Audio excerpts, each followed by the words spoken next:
they all have children who took all the... They all have children who took all the... Yeah, what is higher, which is lower, and I thought I was going higher, and I was going lower. Stand completely still more quickly than to aim a video camera. Yeah, I know. It's a pisser. Well, I didn't know that. I was sitting there going, God, what is up? What is down? What is down? Let's all play. Why is it getting colder? I think you answered your question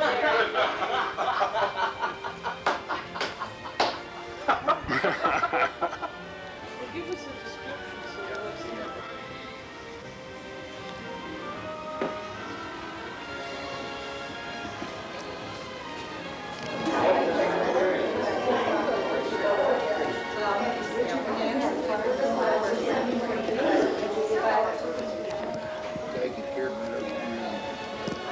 He'd be the one to ask. He's the director.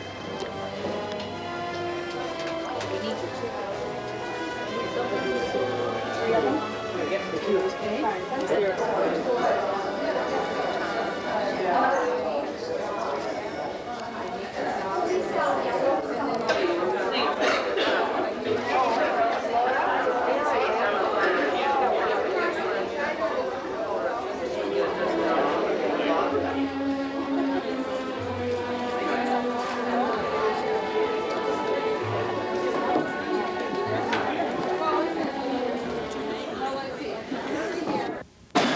The year, 1952.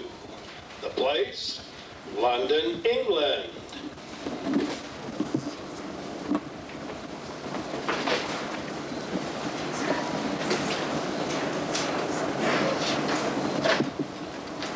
For a moment, I thought it was Tony. I'm sorry, I interrupted you. What were we talking about? I was just telling you I murdered exactly 52 people since I saw you last. Oh, yes, what a week. How did you do it? Every way I could think of.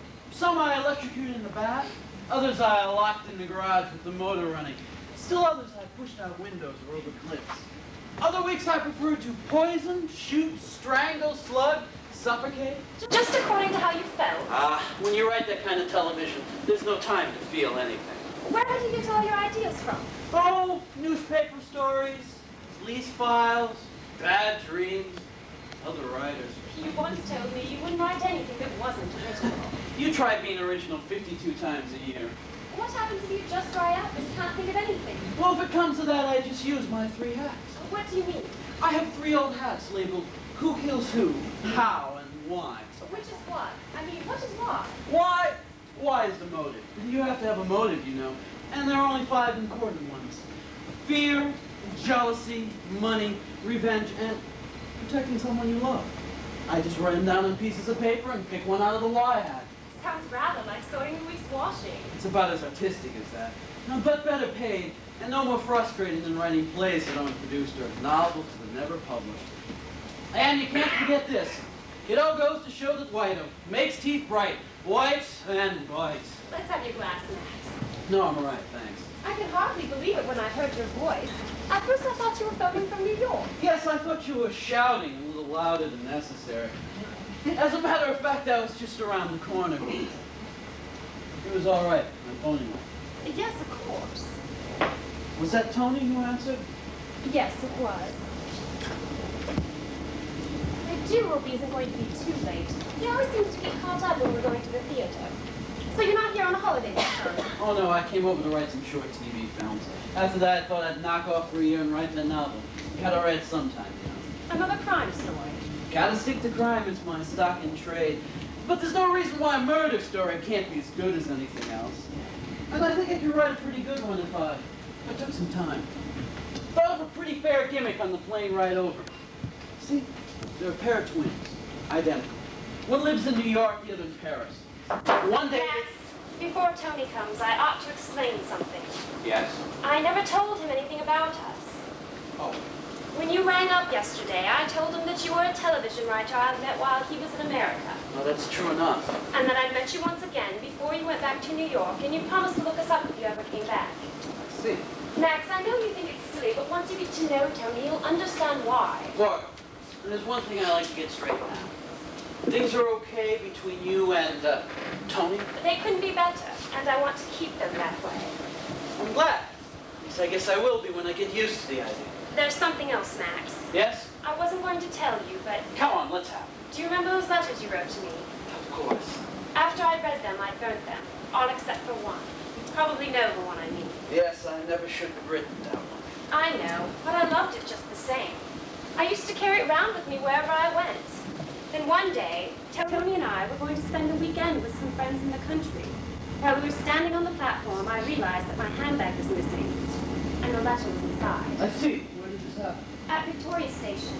At first I thought I must have left it in the restaurant, but when I went back to look, it wasn't there. Never found it? The handbag was returned to me about 2 weeks later for the lost and found, but the letter wasn't inside. Then 1 week later, I received a note telling me how to get the letter back. Go on. I was to draw £50 from my bank in £5 notes, and exchange those for used £1 notes. But if I showed the note to the police or anyone else, he'd show the letter to my husband. Can I see the letters?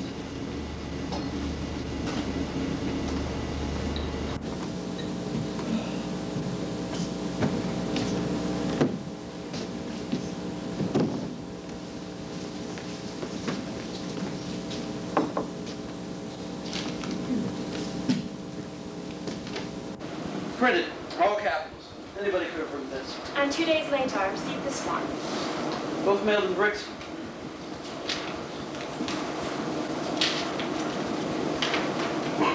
Tie the money up in a bundle and mail to John S. King, 23 Newport Street, Brixton, Southwest 9. You received your letter by return post. Wow. That's a little shop. People use it as forwarding address. Did you mail the money? Yes, but the letter was never returned. So after waiting 2 weeks, I went there. They said they never heard of a man by that name. And the parcel was still there. It was unopened. Suppose that's something. Ah, may I keep these? Yes, if you'd like. You never told Tommy, did you? I never told anyone. I can't understand why the man didn't collect the money. He was probably in jail by that time. You never heard from him again? No. Well, if you do, tell me, and I'll fix it. So he can't read, let alone write again. Is that why you asked me to stop writing you? Yes, I was in an awful panic. I imagined that every letter you wrote to me would be opened and read by someone. Why didn't you tell me? You couldn't have done anything. You probably would have made me tell the police and Tony. As it was only £50, I thought I'd pay up and have done with it. Margot, are you ever going to tell Tony about us? No, not now. Don't you think Max, I know Tony. You don't. Yes, you can say that. The whole idea of meeting Tony makes me, how should I say, uncomfortable. Oh, you'll get on fine. He's changed quite a lot this year. Now he's a model husband. In fact, it was exactly a year ago that it happened. What happened? Tony suddenly grew up. He seemed to change overnight from a selfish little child into a perfectly reasonable grown-up. Do you remember that night I came to say goodbye? Of course. How could I ever forget? Tony had gone off to play in some tennis tournament. He did, but he came back. I'm not very good at writing about things like this, so I didn't even try. But when I left you that evening, I came back here, sat on the sofa, and had a big cry. Then I fell asleep. When I woke, Tony was in the hall. He had his bags and tennis rackets. He said he decided to give up tennis for good and settle down. Just like that? Just like that. Of course, I didn't believe him at first. I'd gotten so used to tagging around after him everywhere that he went, that I could see no end to it. But he meant it all right. He went out the very next day and got himself a job. What were we doing exactly a year ago? I just put the mushrooms in the spaghetti. And I nearly turned around and said, can't go through with this, Margot. Let's find Tony and have it out with him. I know. I felt the same. I wanted so much to say something, but all I could do was stand there, quite uselessly, with a drip on the end of my nose. What did you do after I'd gone? I walked along the embankment and I stared at the Chelsea gas works. Were you thinking about the gas works or me? Neither. I was writing a story. I always write when I'm miserable. A sad story. A triumphant story. An eminent writer comes over from America with his pockets full of money, ready to snatch his lady love from the arms of her jealous husband. Only to find that the husband and wife were perfectly happy, thank you. And our hero was so glad to know it. Max, let's drink to the way things turn out. Ah, to the way. Oh, there you are. We thought you were never coming. What have you been up to? Sorry, darling. The boss blew in just as I was leaving. Tony, I'd like you to meet Max Halliday. Hello, Max. Tony! Terribly sorry to be so late. Has Margot been looking after you all right? How's your drink? We've been drinking ourselves silly waiting for you. Well, how do you like it over here, Max? Fine. Is this your first visit to London? Oh, no, I was over about a year ago for vacation. Oh, yes. So Margot told me. You write for the radio, don't you? Television, for my sin. Ah, yes. Television. Poor fellow. Will you be staying long? Oh, I have some writing to do. After that's finished up, I plan to do a little traveling. That's a good idea. But don't spend all your time in museums and cathedrals. Once you've seen one, you've seen the lot, if you ask me. Do you fish? I'm afraid I don't. Pity. If you did, I'd suggest you went up to He Scotland. doesn't fish, darling. No, he doesn't. I guess that's that. Well, if you want showing around anytime, Max, just let us know. Darling, we could take Max to the Tower of London. I'm sorry, I've already been. Oh, what a shame. I've always wanted to go to the Tower. But seriously, if you need anything, anytime. I'll remember that. Thank you. Darling, it's getting late. Have you reserved a table? Yes, 7 o'clock. Well then, let's go. Darling, slight alteration in plans. Now don't say you can't go. Afraid so. Old man Burgess is flying to Brussels on Sunday, and we must all get our monthly reports in by tomorrow morning. Can't you do it when we get back tonight? Afraid not. It will take hours. I shall have to fake half of it. Can you join us after the theatre? We might go someplace. Give me a ring at the intermission. If I'm inspired, I might make it. Do try. I'll get my things, Max. Hit the tickets, Max. Thank you. I'm afraid this is extremely rude of me. Oh, don't think about it. Sorry you can't go. You must come to dinner one night. Yes, I'd like that. Thank you. I say, are you doing anything tomorrow night? Saturday, I don't think so. That's perfect. How would you like to go to a stag party just down the road? A stag party? Yes. Some American boys have been playing tennis all over the continent, and we're giving them a sort of farewell dinner. Ah, but I'm no tennis player. That's all right. You know New York and all that. And darling, Max is coming to the party tomorrow night. Oh, good. You must stop in here for a drink first. That's the idea. By the way, darling, aren't you dressing? And dinner jackets, yes. Is that all right? Well, no. You see, my trunk should have arrived here yesterday, but it hasn't. Oh, you could rent one, of course. Don't be silly, darling. It isn't that important. Well, my trunk ought to be here by tomorrow. Let's hope that. I say, if your trunk hasn't arrived, we shall both know in suits. Let's go, Max, before he has second thoughts. Enjoy yourselves. Hey, Max. Yes? Try and sell the odd ticket and have a drink on the proceeds. Thanks. Goodbye. Have a good time.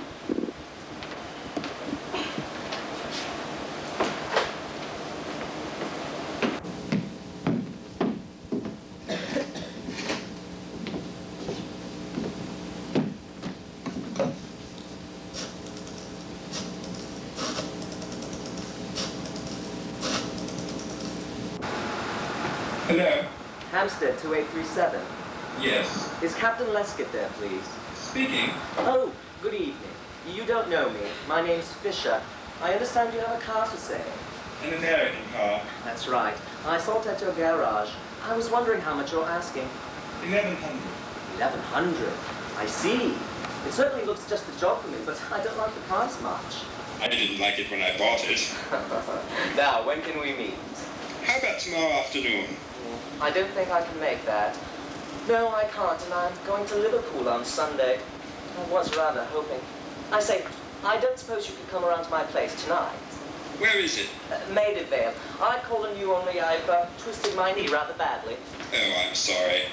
What's your address? 61A, Charrington Gardens.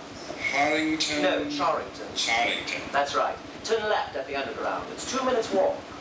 I'll be there in about an hour. About an hour. That's very good of you. I say, will you be bringing the car with you? I'm afraid I can't tonight because it's... That's all right. I got a good look at it. Perhaps you could bring the registration book and any necessary papers? Of course. I don't see why we can't settle this thing here and now, provided you drop the price sufficiently. I'm afraid that's quite out of the question. We'll see what a couple of drinks can do. Well, goodbye. Goodbye. Captain Lescott.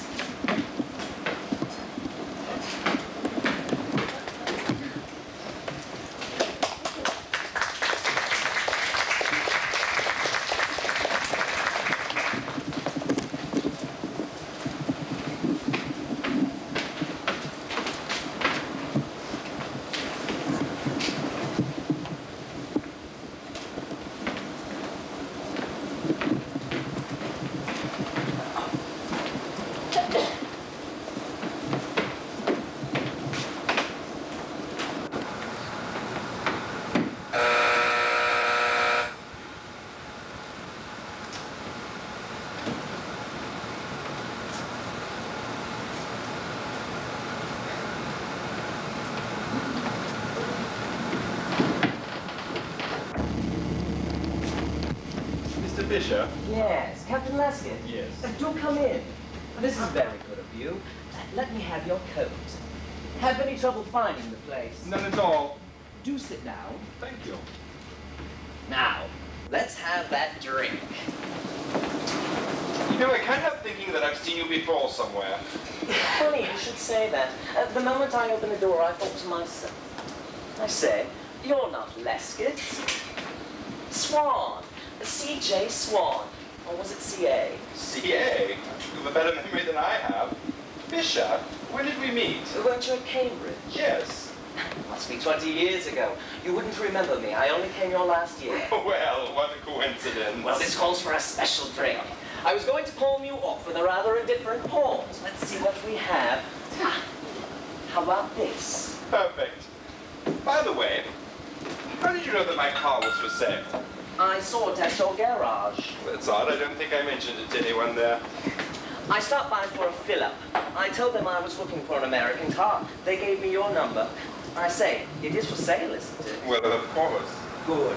But I refuse to discuss the price until you've had at least 3 brandies. I warn you, I drive a hard bargain, drunk or sober. So do I. You know, I think I must have seen you since we left Cambridge. Ever been to Wimbledon?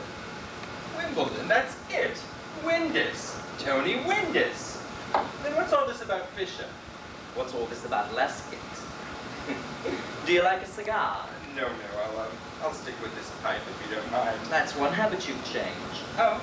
Yes, I remember at college you used to smoke rather expensive cigars. Wait a minute, I think I've got an old photo here. Oh, yes. Here we are at a reunion dinner. There you are on the right, with the biggest cigar in the business. Ha! That's the first and last reunion I ever went to. What a murderous thug I look. Yes, you do rather. Of course, I always remember you because of the college ball. You were the treasurer, weren't you? Honorary treasurer. I used to organize the beastly things. Some ticket money was stolen, I believe. That's right. Nearly £100. I'd left it in a cash box in my study. In the morning it had gone. Still makes me sweat to think of it. It was the college porter, of course. Yes, poor old Alfred. He never could back a winner. They found the cash box in his back garden. But not the money. Good Lord, 20 years ago. What are you doing nowadays? I deal in property. I don't follow tennis very closely. Did you play at Wimbledon this year? No, I've given up tennis, or rather tennis gave me up. One has to earn a living sometime, and I had a pretty good run for my money. I went around the world 3 times. I suppose you were treated like a film star. Film stars get paid. There is that. Of course, I did manage to save a bit on expenses. In 7 years, I put away just over £1,000. Not much compared with your film stars. What are you doing now, making up for lost time? I sell sports equipment. Not very lucrative, but it gives me plenty of spare time. Well, I'm here to tell you managed to run a very comfortable place. My wife has some money of her own. Otherwise, I should hardly feel like blowing £1,000 on your car. 1,100. Yes. People with capital don't realize how lucky they are. I'm resigned to living on what I can earn. Of course, you could still marry for money. Yes, I suppose some people make a business of that. I know I did. You mean the girl you fell in love with happened to have some money of her own? No, I always intended to marry for money. I had to. Whilst I was in first-class tennis, I met wealthy people all over the world. I was somebody. While my wind lasted, I decided to snap up the first chance I got. I nearly married a tubby Boston deb with $5 million. It got as far as pictures in the papers, and then she threw me over for an heir to a chain of grocery stores. Funny how they stick together. I finally settled for a good deal less, a lot more easily. My wife had been a fan of mine for some time. Well, that's putting it pretty bluntly. Have I shocked you? No, I always admire a man who knows what he wants. To know what you want to pay for, that's the thing. Everything has its price. People fail because they want to buy cheap. I've learned to pay a big price for anything I really want.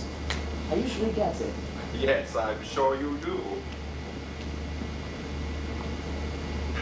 Having a great deal of time. I was telling you about my wife. She got her money from her late aunt, who got her money from her late husband, who got it from his first wife. Of course, a good chunk gets lopped off every time somebody dies, but it has managed to filter through. You say you married for money. Why do you think she married you? I was a tennis star. She would have never married a commercial salesman. But you given up tennis. She hasn't left you. She very nearly did. Oh, let me win this. You've got a groggy knee. Ah, good idea, old boy. Let's have that bottle over here. Yes, good idea. Would you like to hear about it? Hey, what? About my wife. How she nearly left me. Well, you're the host. It's your privilege. To be frank, I think you might help. Just man-to-man advice, you know?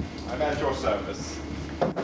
After we were married, I played in the various tournaments and Margot tagged along. I think she found it all a bit much. Hospitality outside this country can be pretty exhausting. When we got back, she tried to persuade me to give up tennis and play husband instead. In the end, we compromised. I went alone to America for the grass court season and returned after the national championships. When I got back, I realized a lot had happened. And for one thing, she wasn't in love with me anymore. There were phone calls that would end abruptly whenever I came in. And there was an old school friend she used to visit from time to time. Then one day we had a row. I wanted to play in a covered court tournament, and as usual, she didn't want me to go. I was in the bedroom, the phone rang. It all sounded pretty urgent. After that, she seemed quite keen I should play in that tournament after all, so I packed my kit into the car and drove off. I parked the car 2 streets away and walked back on my tracks. 10 minutes later, she came out to this house and took a taxi. I took another. Her old school friend lived in a studio in Chelsea. I could see them through the studio window as he cooked spaghetti over a gas ring. They didn't say much. They just looked very natural together. Funny how you can tell when people are in love. Then I started to walk. I began to wonder what would happen to me if she left me. I'd have to find some way of earning a living to begin with. I soon realized how much I'd grown to depend on her. All these expensive tastes I'd acquired while I was at the top, and now big tennis had finished with me. And so, apparently, had my wife. I can't ever remember being so scared. I dropped into a pub and had a few drinks. As I sat in the corner, I thought of all sorts of things. I thought of 3 ways of killing him. I even thought of killing her. That seemed a far more sensible idea. Just as I was working out how I could do it, I saw something which completely changed my mind. I didn't go to that tournament after all. When I got back, she was sitting exactly where you are now. I told her I was giving up tennis, and I was going to look after her instead.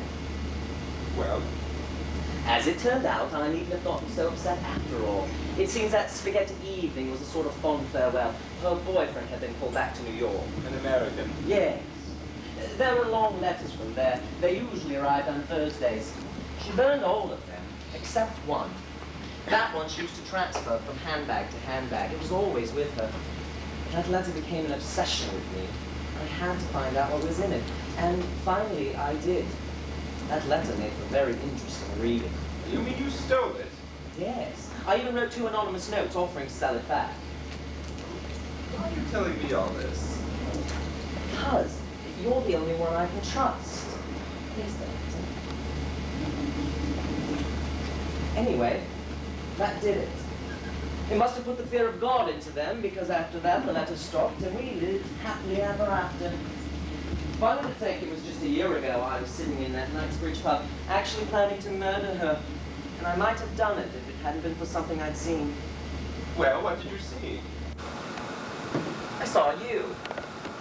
What's so odd about that? And the coincidence. You see, only a week before, I'd been to a reunion dinner, and the fellows had been talking about you. How you'd been court-martialed during the war, a year in prison. That was news. Mind you, in college everyone said old Swan would end up in jail. That cash box, I suppose. What about it? My good fellow, everyone knew you stole that money. Poor old Alfred. Well, thanks for the drink. Interesting hearing about your matrimonial affairs, I'm sure. I take it you won't be wanting that car after all. Hey, don't you want me to tell you why I brought you here? Yes, I think you'd better. It was when I saw you in that pub that it happened. Suddenly, everything became quite clear. Only a few months before, Margot and I had made out our wills, quite short affairs, leaving everything to each other in case of accidents. Hers worked out to just over £90,000. Investments mostly, all a little too easy to get at, and that was dangerous, as they'd be bound to suspect me. I need an alibi, a very good one. And then I saw you. I began to wonder what happened to people when they came out of prison. People like you, I mean. Can they find jobs? Do old friends rally around? Suppose they never had any friends. I was so curious to know that I followed you. I followed you that evening. And would you mind passing your glass? Thank you. Thanks so much. And I've been following you ever since. Why? I was hoping that sooner or later I could catch you at something and be able to Blackmail me? influence you. Anyway, after a while I got to know your routine, so it became a lot easier. Rather dull work. To begin with, yes. But you know how it is. You take up a hobby, and the more you get to know of it, the more fascinating it becomes. You became quite fascinating. In fact, there were times when I felt you almost belonged to me. Yes, that must have been fascinating.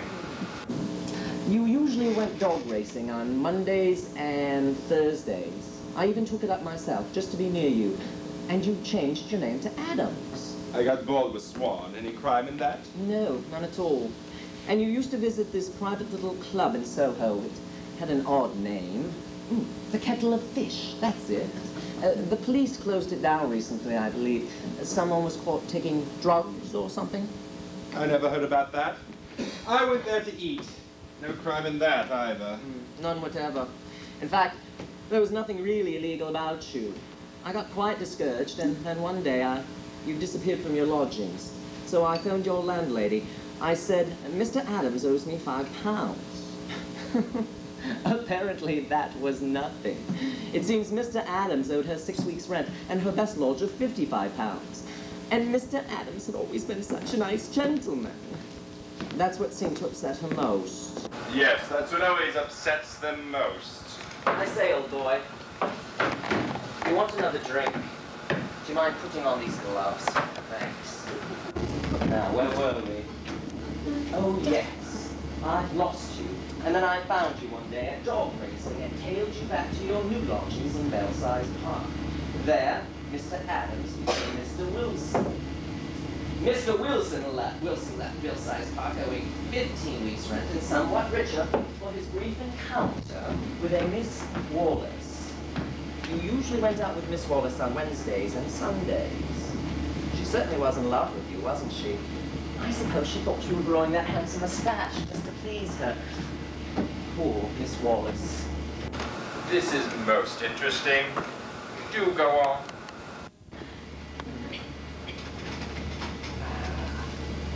July, September, August. Yes. Apartment 127 Carlisle Court.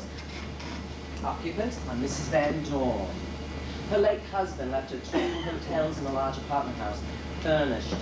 What a base to operate from, Captain Lescott. The only trouble is, she does so enjoy being courted, and she's so very expensive. I suppose that's why you've been trying to sell her car for over a month. Mrs. Van Dorn asked me to sell it for her. I know. I phoned her just before you arrived here. She only wanted 800. Where's the nearest police station?